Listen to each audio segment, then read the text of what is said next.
Muy bien. El título de mi ponencia se llama Epistemología y anarcocapitalismo, y entonces voy a intentar justificar por qué estos dos temas me parecen que son de una gran importancia. La importancia de la epistemología es difícil en principio, es complicado mantener porque parece que la epistemología es una cosa un poco aburrida. Pues de hecho yo puedo dar fe que comprobé de manera empírica que la epistemología no funciona para determinadas cosas, como por ejemplo para seducir a mujeres o conseguir una novia. Sin embargo, sí es muy importante para otros elementos, para otras cosas. Por ejemplo, un filósofo de la ciencia llamado Imre Lakatos decía que las discusiones sobre epistemología no son discusiones para filósofos de salón que hablan sobre cosas que no tienen ningún tipo de relación con la realidad o con las cuestiones prácticas. La epistemología tiene serias implicaciones éticas, filosóficas y políticas. Y entonces es muy importante mantener debates sobre este tipo de cuestiones. Yo esto lo puedo ver, yo no soy epistemólogo, me gusta hablar de estas cosas, con esos efectos indeseables.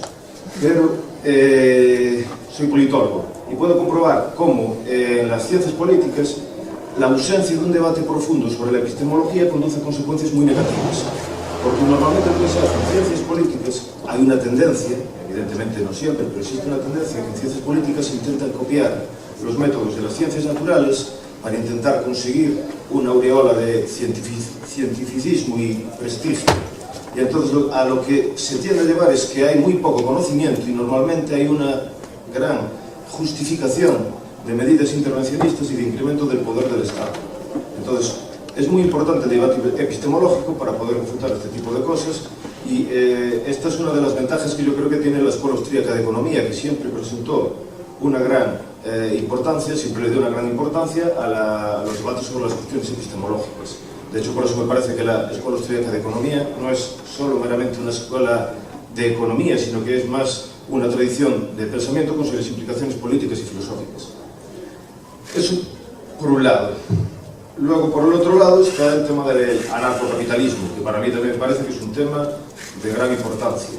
A mí me gustan mucho los debates que hay siempre en los círculos libertarios entre los minarquistas o los defensores del Estado clásico, el Estado mínimo, y los defensores del anarcocapitalismo. A veces yo escucho gente que dice que está cansada de esos debates porque le parece que ya son estériles y que no aportan nada, pero a mí me parece que son fundamentales, porque lo que se está debatiendo es una cuestión esencial, que es sobre la naturaleza del Estado.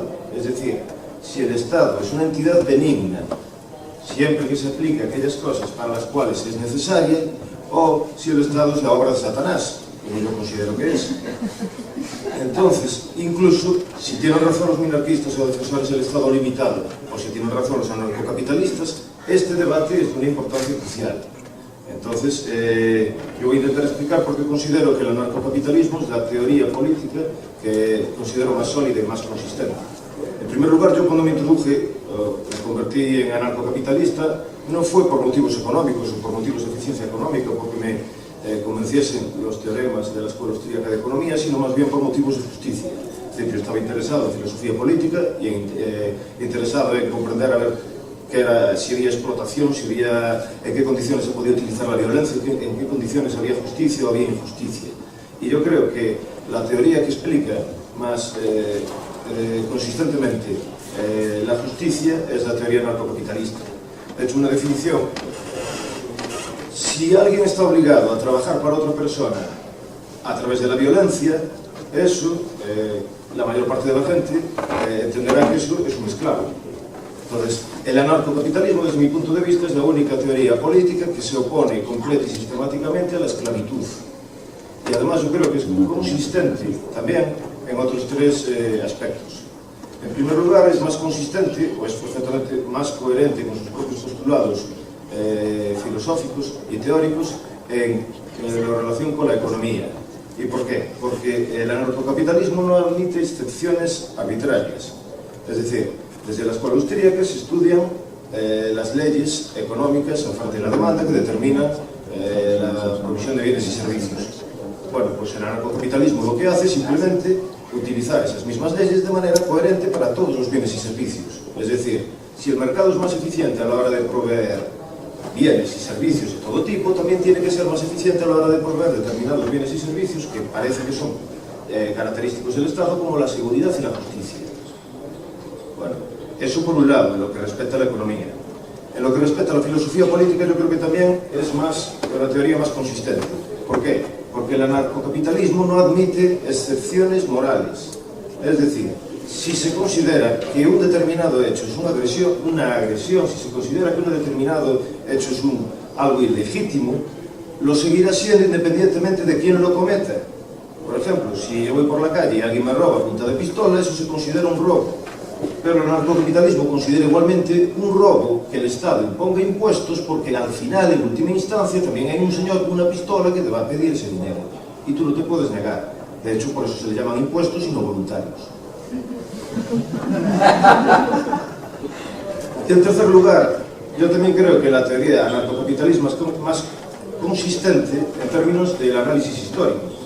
Es decir, el anarcocapitalismo no empieza a desarrollar teorías abstractas sobre hipotéticos sistemas contractuales que justifiquen el Estado. Los pensadores anarcocapitalistas normalmente utilizan la obra de historiadores que no son anarcocapitalistas para comprobar cómo se originó de manera efectiva el Estado.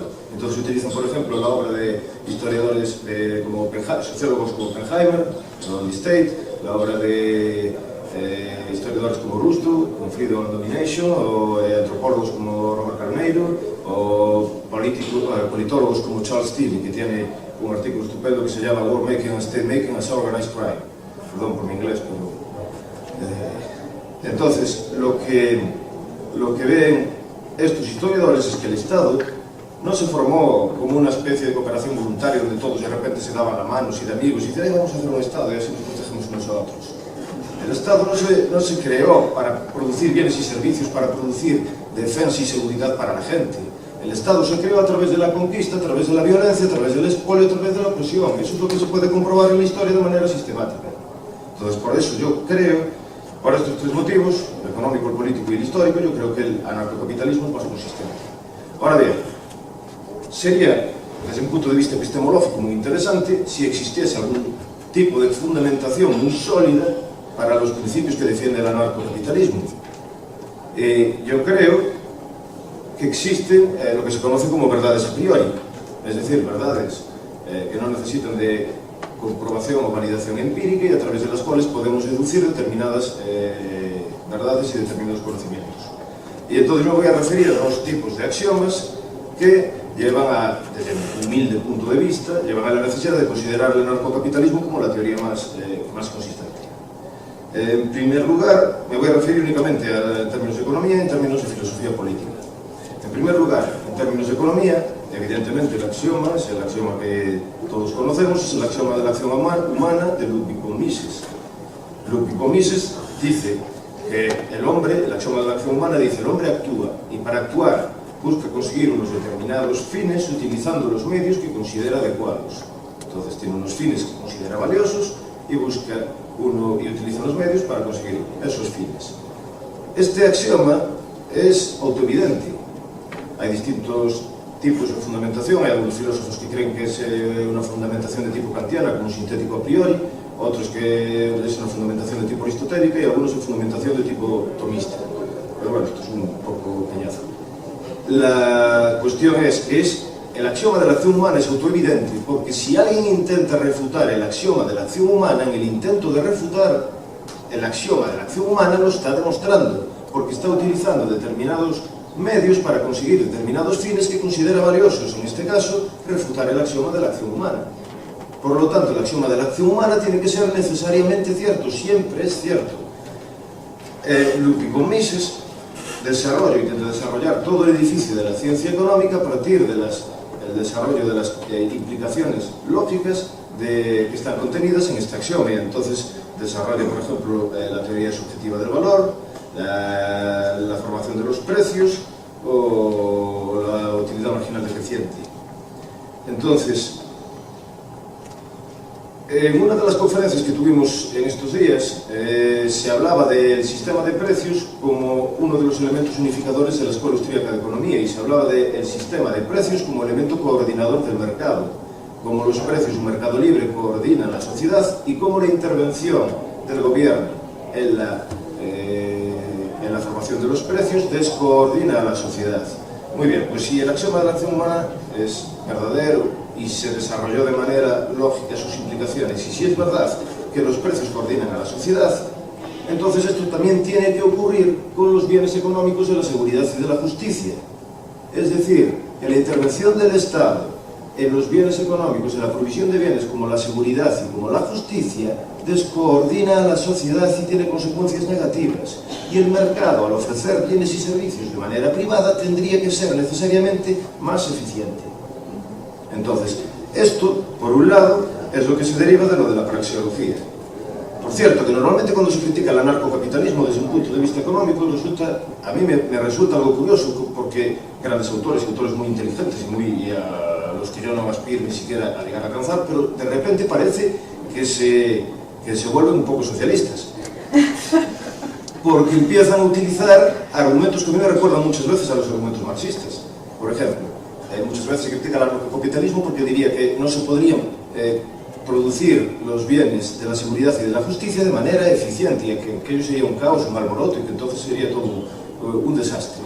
Y este argumento, básicamente, es el argumento que le achacaba Marx a todo el sistema capitalista, toda la producción de bienes y servicios bajo el sistema capitalista, es lo que Marx llamaba la anarquía de producción. De la misma manera, hay algunas críticas que se le hacen al anarcocapitalismo que dice que en una situación en la que no hubiese Estado para proteger a los pobres y desfavorecidos, los ricos oprimirían a los pobres. Y esto básicamente viene siendo la teoría de la explotación capitalista de Marx. O sea que aquellos que utilizan estos argumentos para criticar al anarcocapitalismo, de repente utilizan argumentos muy similares a los que utilizaba Marx para atacar el capitalismo propiamente. Pero bueno, de lo que podemos deducir de estos principios, de este principio epistemológico, es que el Estado no es necesario. Por otro lado, tenemos en filosofía política, y en filosofía política también existen algunos filósofos, como Frank Van Damme, no el de las películas de karate, es otro, Hans Hermann Hoppe, que desarrollan lo que se conoce como el axioma de la argumentación. Hans Hermann Hoppe utiliza el axioma de la argumentación que desarrolló su profesor, que es un filósofo izquierdista, Jürgen Habermas, pero Hans Hermann Hoppe coge lo bueno y lo utiliza para el bien. Entonces, el axioma de la argumentación viene queriendo decir que si alguien quiere establecer una determinada proposición que pretenda tener visos de ser verdadera, debe necesariamente elaborarla o establecerla a través de una argumentación, como por ejemplo lo estoy haciendo yo, cuando digo que el anarcocapitalismo es una teoría más consistente. Refutar esto también lleva a una autocontradicción, porque para refutar el axioma de la argumentación, uno tendría que establecer una argumentación. Entonces estaría, en el intento de refutar el axioma de la argumentación, estaría demostrando el axioma de la argumentación. Hans Hermann Hoppe utiliza después determinadas intuiciones de Mises y de Rothbard para proporcionar una defensa de los derechos de propiedad basada en este argumento, este axioma de la argumentación. Según Hoppe, la argumentación es por naturaleza una interacción libre de conflictos que requiere el control individual de recursos escasos. Para que una argumentación sea posible, es necesario que exista un mutuo reconocimiento del control exclusivo de una persona sobre su propio cuerpo. Pues si alguien no tuviese el control de su propio cuerpo, sería imposible entablar una argumentación. La propiedad implica el control exclusivo sobre un determinado recurso escaso. Por lo tanto, el axioma de la argumentación implica necesariamente que uno tiene que ser propietario de su propio cuerpo. Es decir, si yo no fuese propietario de mi propio cuerpo, no tuviese derecho a mi propio cuerpo, yo no podría establecer esta argumentación que ahora estoy intentando convencer a ustedes. No tendría legitimidad para hacerlo. Por lo tanto, yo tengo que ser necesariamente propietario de mi propio cuerpo. Luego, Hoppe extiende este principio a la apropiación, utilizando el principio de Homesteading de Locke, lo extiende a la apropiación de otros propiedad de recursos materiales que todavía no tienen dueño.